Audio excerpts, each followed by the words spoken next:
सब लोग काफी खुश हैं। लेकिन उस दौरान इतने सारे कॉल आने लगे कि मतलब उठाने में सक्षम नहीं हो पाए, बहुत लोग का उठाए, बहुत लोग का नहीं उठा पाए। तो फाइनली जो लॉकडाउन की स्थिति और देश की जो स्थिति बनी हुई थी उसमें काफी हम लोग निराशाजनक चल रहे थे। और जेपीएससी का जो छठी जेपीएससी एक लंबी प्रक्रिया रही, कहीं ना कहीं से बहुत सारे उतार चढ़ाव रहे। तो निश्चित रूप से जो परीक्षा परिणाम आया तो इसमें जो लॉकडाउन की स्थिति में जो निराशा बनी हुई थी उस निराशा के बीच में आशा की किरण लेकर आई। इसीलिए इस महीने से भी हम लोग का रिजल्ट काफी महत्वपूर्ण है। अच्छा गौतम, सबसे पहले ये बताओ कि जैसे कि सुमन जी का आया पहला रैंक, ठीक है, तो ये पहले से आशा था कि तुम्हारी वाइफ सुमन गुप्ता का रैंक 1 आ सकता है झारखंड में, संभावना ये तुम लोग मतलब था मन में कि ऐसा होगा?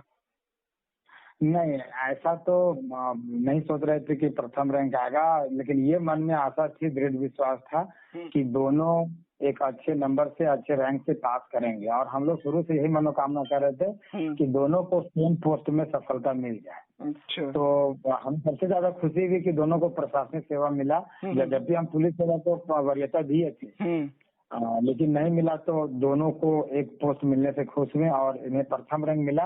तो अब यकीन हो रहा है धीरे धीरे कि हाँ प्रथम रैंक मिला, लेकिन तात्कालिक रूप से तो यकीन नहीं हो रहा था। तो अब आते हैं दूसरे सवाल की ओर गौतम, के सबसे पहले पीटी चूंकि सबसे बड़ी बाधा रहती है जेपीएससी में। ऐसे पिछली बार तो पीटी आसान था, लेकिन इस बार जो वैकेंसी नई वैकेंसी आने वाली है, लग रहा है कि पीटी का जो एग्जाम है कंपटीशन बहुत टफ होने वाला है, ठीक है। तो देखो गौतम, बहुत लोग से बात की, बहुत लोग आंसर दिए, लेकिन कुछ नई बातें तुम्हारे पास लगता है। जब सुमन भी टॉप की और तुम्हारा 25वां रैंक रहा है, तो कंबाइंड रूप से बताओ तुम लोग दोनों मिलके कि थोड़ा सा स्ट्रेटजी हटके क्या अपनाया जाए जो पीटी में सफलता मिल जाए आराम से। हाँ देखिए रामेश्वर सर, निश्चित रूप से सिविल सर्विसेज में प्रीलिम्स एक पहली बाधा है और इसे पार करने के बाद ही हम अगले अवसर की तैयारी कर सकते हैं। तो प्रीलिम्स के स्तर पर जो सिलेबस दिए गए हैं, तो हम लोग की स्ट्रेटजी थी कि सबसे पहले सिलेबस के बारीकियों को समझना, और साथ ही साथ जब हम लोग छठी जेपीएससी से तैयारी कर रहे थे तो नए सिलेबस था, तो बहुत सारा ऐसा क्वेश्चन बैंक के रूप में हेल्प तो नहीं मिला, लेकिन पिछले 5 जेपीएससी के जो पूछने के तरीके हैं, सबसे पहले हमने उसका अध्ययन किया कि पिछले 5 जेपीएससी में क्वेश्चन कैसे पूछता है और खास करके जीएस के प्रश्न की गहराई क्या है। तो हम लोग जब भी प्रीलिम्स की तैयारी किए तो 3 चीजें हमेशा साथ में होती थी, एक जेपीएससी का सिलेबस, दूसरा क्वेश्चन बैंक, और तीसरा कि जितने भी संभावित टॉपिक्स जो महत्वपूर्ण थे तो उसका हम लोग के पास एक सेट तैयार होता था। बात रही आगामी जेपीएससी या जो स्ट्रेटजी है, उसमें मेरा जो सबसे बड़ी सलाह है वो है कि प्रीलिम्स के नेचर को देखें तो एक पेपर 2 है जो पूरी झारखंड बेस्ड है, तो वहाँ 100 क्वेश्चन पूरी झारखंड से है। पेपर 1 जो जनरल नॉलेज का पेपर है, जनरल स्टडी का पेपर है, उसमें भी 10 से 15 प्रश्न झारखंड से आएंगे। तो मोटे तौर पर देखें तो 200 प्रश्न प्रीलिम्स में पूछे जाएंगे, जिसमें से 110 प्रश्न सिर्फ झारखंड से आएंगे। तो इस प्रतियोगिता परीक्षा के प्रीलिम्स को अगर पास करने का सबसे सुगम, सरल और अगर सारगर्भित है तो वो है कि हम झारखंड पेपर को ठीक से फोकस करें। सही। और झारखंड पेपर को लेकर जो मेरी मान्यता है या जो मेरा विश्वास है, उसमें हम 3 किताब को हमेशा बोलते हैं कि एक उड़ान पब्लिकेशन की किताब अभी काफी अच्छी है मार्केट में, उसका मैंने खुद अध्ययन किया। दूसरे डॉक्टर मनीष रंजन सर लिखे हैं जो खुद आईएएस ऑफिसर रह चुके हैं या हैं अभी वर्तमान में, तो उनकी लिखी हुई किताब है। और तीसरी एक किताब है बैद्यनाथ उपाध्याय का, जो झारखंड अपडेट के नाम से आता था, शायद कर गया होगा। तो ये 3 किताबों को यदि मिला के खुद से अगर शॉर्ट नोट्स तैयार कर लिया जाए तो वो एक अपने आप में संजीवनी साबित होगा।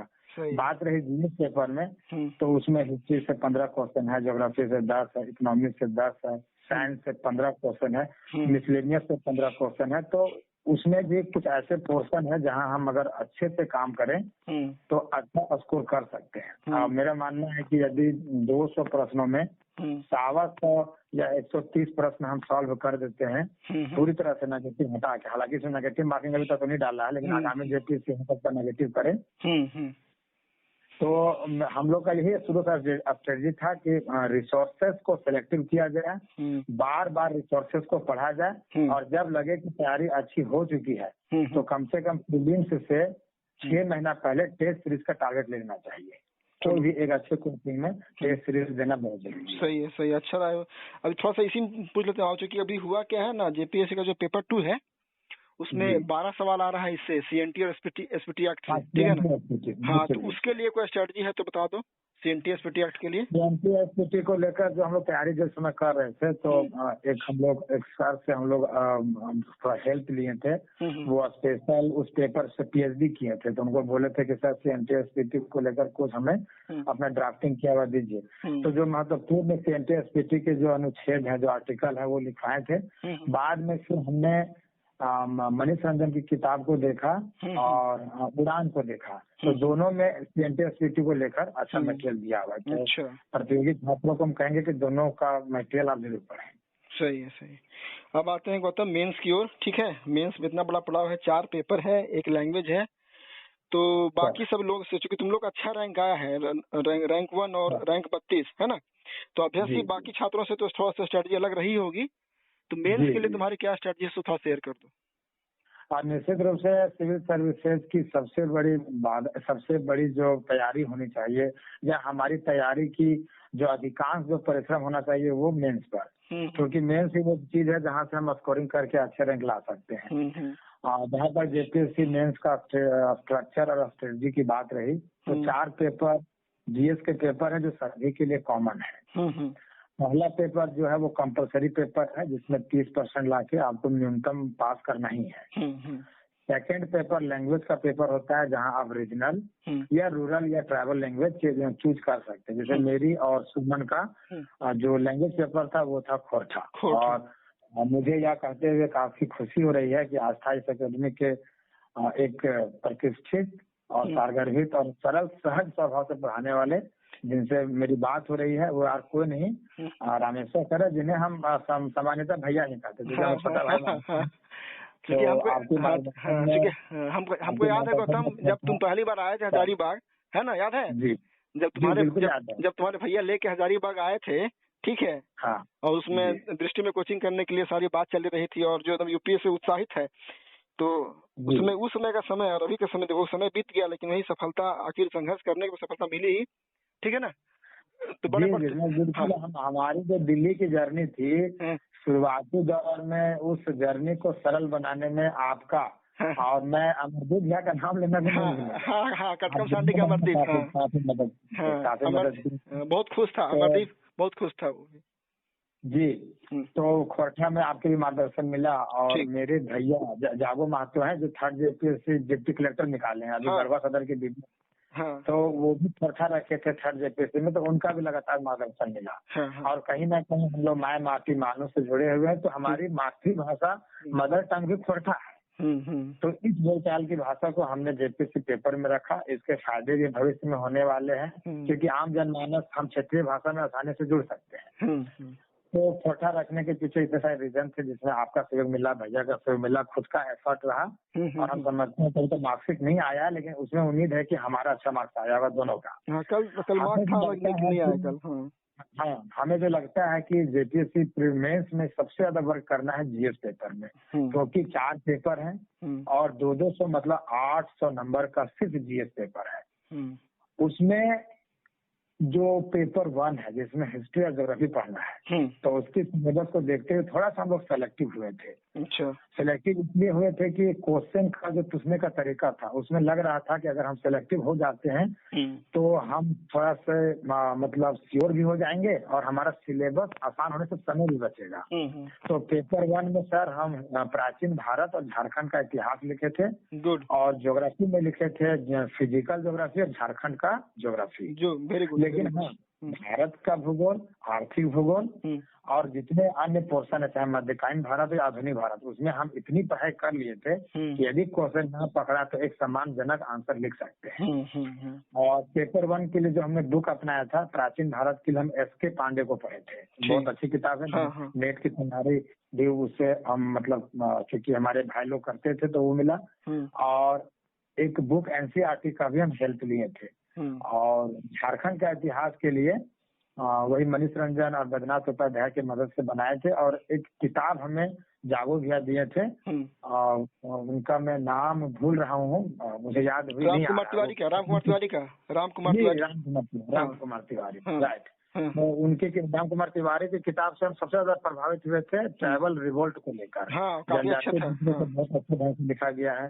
और जो नदियों का जो विभाजन किया गया झारखंड की नदियों का, तो ये सारे पोर्शन हम राम कुमार तिवारी सर से किए थे।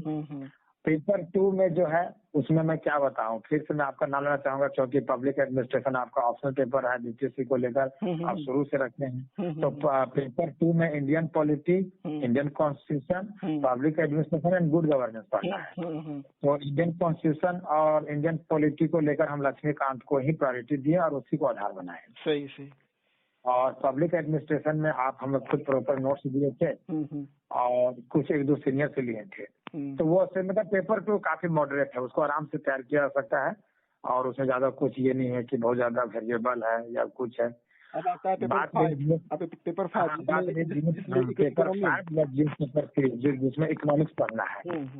तो इकोनॉमिक्स को लेकर जो नजरिया शुरू से अच्छा रहा है, क्योंकि सिविल सर्विसेज की तैयारी के दौरान दिल्ली में आप लोग से संपर्क में रहे, तो कहीं ना कहीं एक उस पर एक विजन शुरू से ठीक था कि नहीं इकोनॉमिक्स को अच्छे ढंग से समझना है।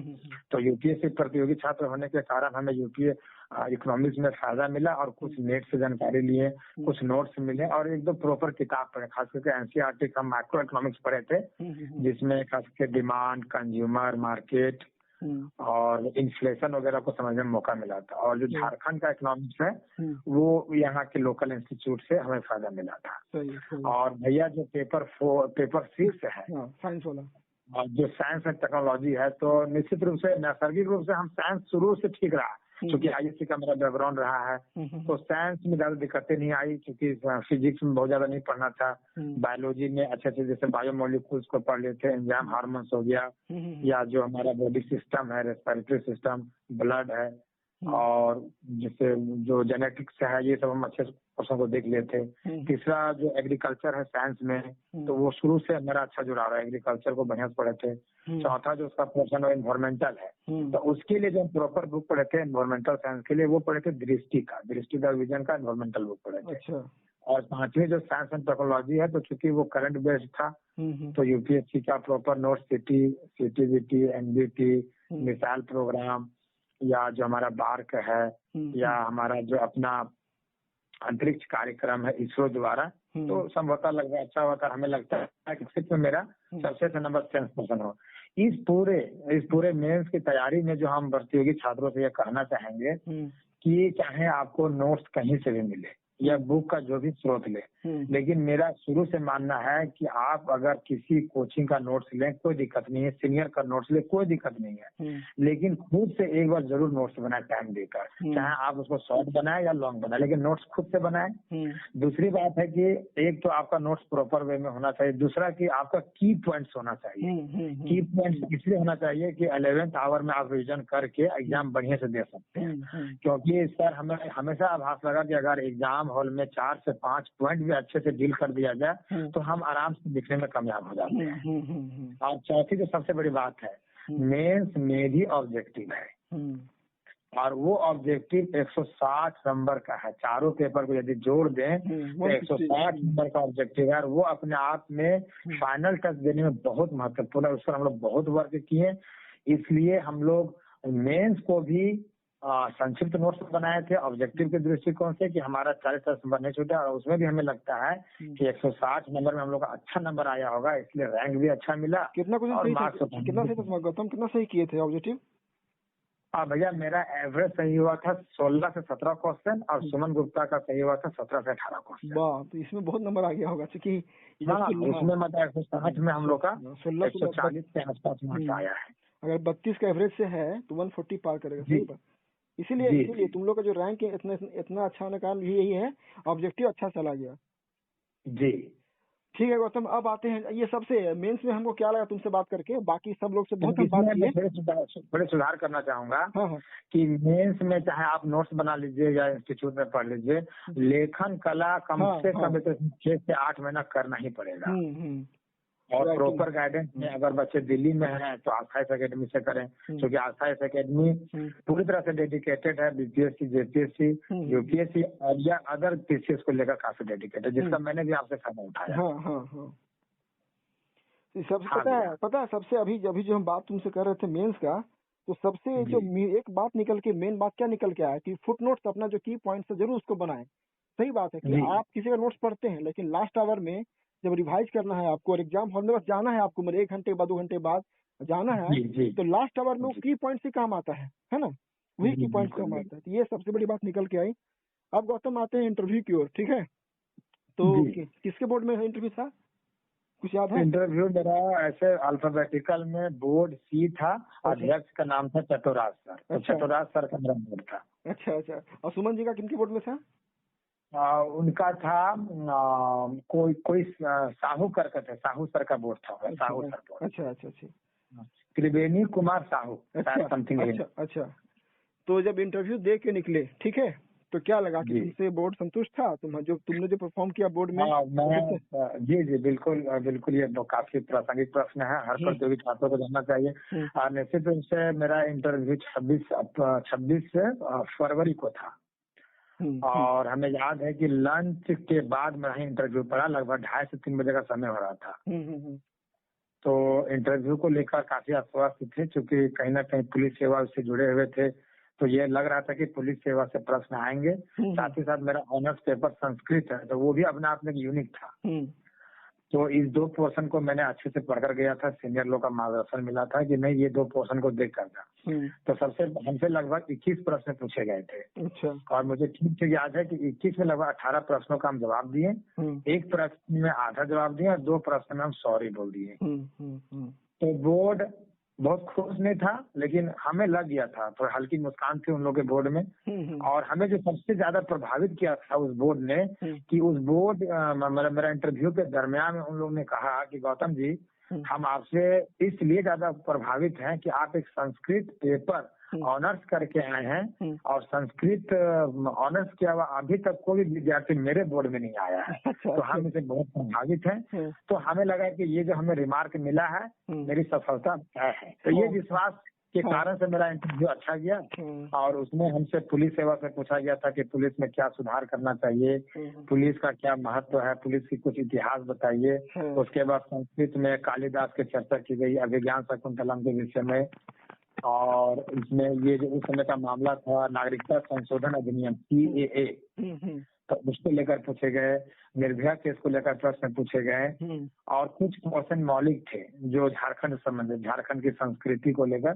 तो लगभग भैया मेरा इंटरव्यू 18 से 20 मिनट चला, जो कि उस बोर्ड के लिए बहुत बड़ी बात थी। उस बोर्ड का एवरेज टाइम था 10 से 12 मिनट और मेरा था 18 से 20 मिनट। और सुमन का बोर्ड डी था, उनका भी लगभग 20 मिनट चला।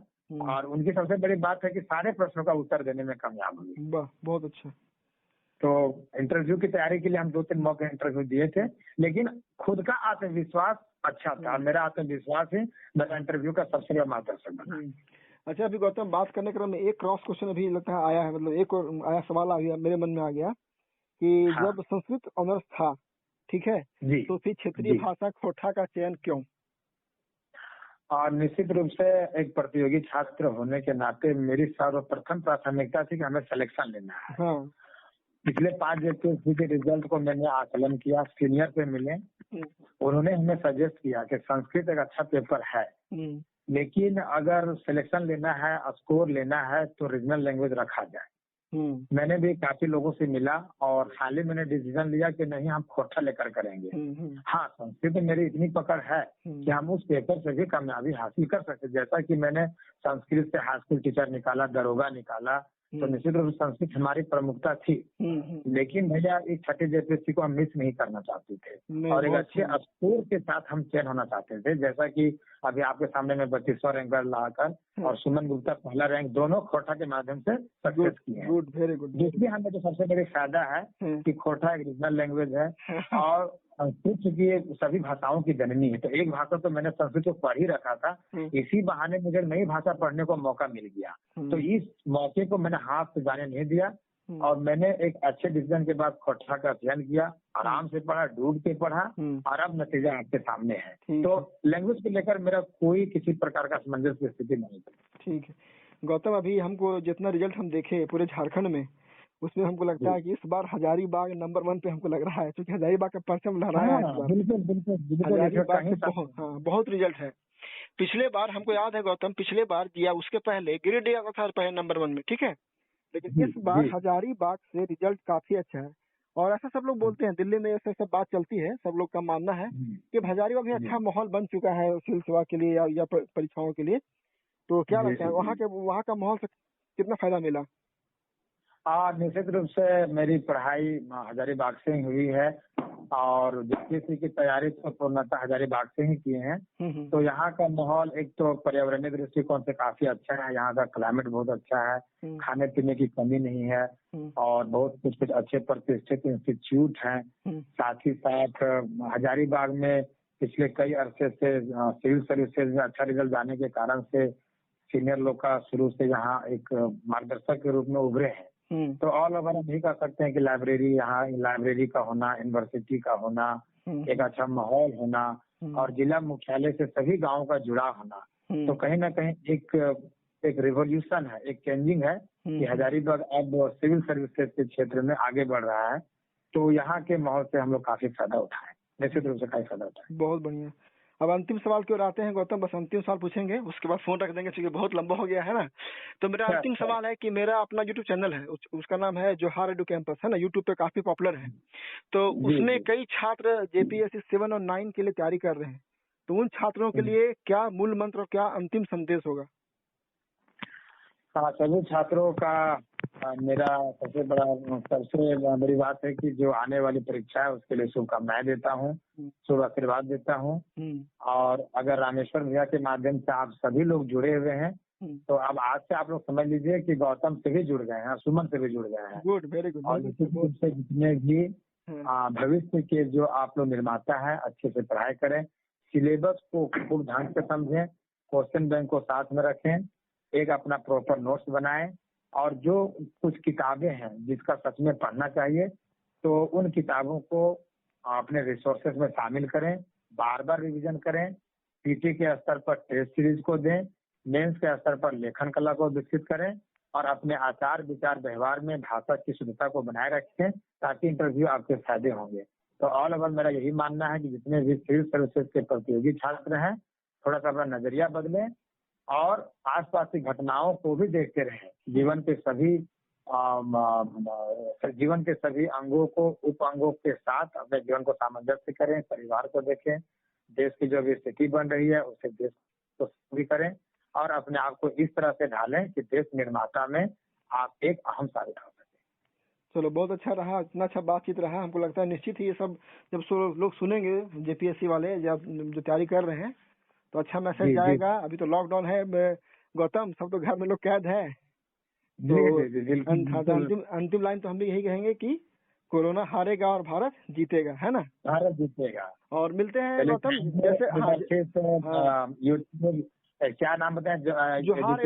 जोहार एडू कैंपस मेरा चैनल है, यूट्यूब चैनल है जोहार एडू कैंपस। जोहार एडू कैंपस यूट्यूब चैनल को और रामेश्वर भैया को, आस्था अकेडमी को एक बार तहे दिल से अभिनंदन, प्रणाम, आदाब, जय हिंद। चलो, ओके, थैंक यू।